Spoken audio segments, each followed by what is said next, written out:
1 p.m. Assalamu alaikum. This is Radio Pakistan. News read by Daman Zaman. The headlines. The International Monetary Fund says Pakistan's economic reforms program is on track and has started to bear fruit.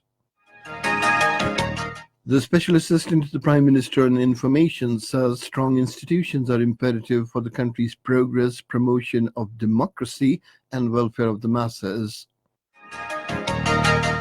The Chief Justice of Pakistan, Asif Saeed Khosa, is retiring today.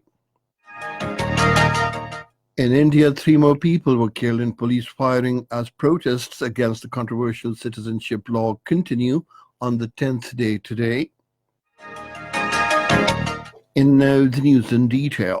The International Monetary Fund says Pakistan's economic reforms program is on track and has started to bear fruit. The executive board of the IMF made this observation following the completion of its first review of Pakistan's economic performance under the Extended Fund Facility. The International Monetary Fund said decisive policy implementation by Pakistani authorities is helping to preserve economic stability.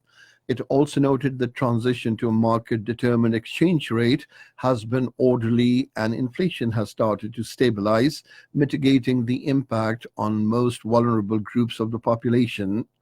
Meanwhile, in a statement, the first Deputy Managing Director of the International Monetary Fund, David Lipton, acknowledged Pakistan's comprehensive plan to address the accumulation of arrears in the power sector.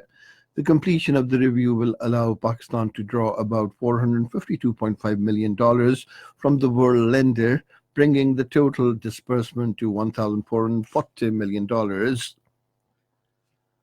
The Foreign Minister Shah Mahmood Qureshi says the federal government is adhering to the vision of equal development across the country. He expressed these views while talking to the Governor Sindh Imran Ismail, who called on him in Islamabad today. During the meeting, matters pertaining to the ongoing developmental projects in Sindh came under discussion. The Special Assistant on Information and Broadcasting, Dr. Firdaus Ashikawan, has stressed that harmony and mutual trust amongst institutions is the need of the hour. In a tweet today, she said strong institutions are imperative for the country's progress, promotion of democracy, and welfare of the masses. The Special Assistant said Prime Minister Imran Khan and the military leadership are collectively steering the country out of challenges in the most efficient manner. Firdaus Ashikawan said the country is on the track of economic stability and development. The Chairman Board of Investment, Zubair Gilani, says special economic zones are being developed under the China-Pakistan Economic Corridor to put the country on the path of industrial revolution. In a press release issued in Islamabad today, he said the government has finalized a set of incentives to encourage Pakistani and international companies to come in from abroad and produce goods for export to regional and international markets. Zubair Gilani said the government is focusing on export-producing companies in the special economic zones, especially textiles, agriculture, livestock, meat, dairy, cheese, fruits, processed foods of all types, pharmaceuticals, and the auto industry. He said the Board of Investment is strengthening its capacity by having specific desks and teams to deal with investors from different countries. A full court reference to pay tributes to the services of the outgoing Chief Justice of Pakistan, Mr. Justice Asif Saeed Khosa, is in progress at the Supreme Court in Islamabad. Judges of the Apex Court, Vice Chairman of the Pakistan Bar Council, and the President, Supreme Court Bar Association are attending the reference.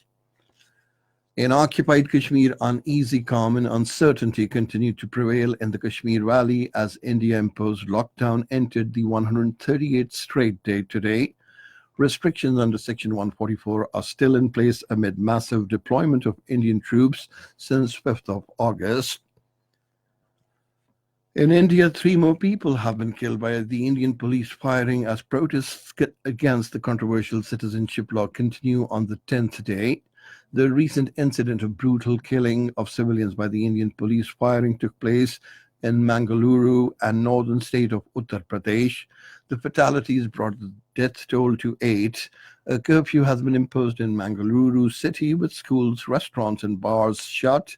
The Indian authorities have also shut down the internet and text messaging for tens of millions in most cities.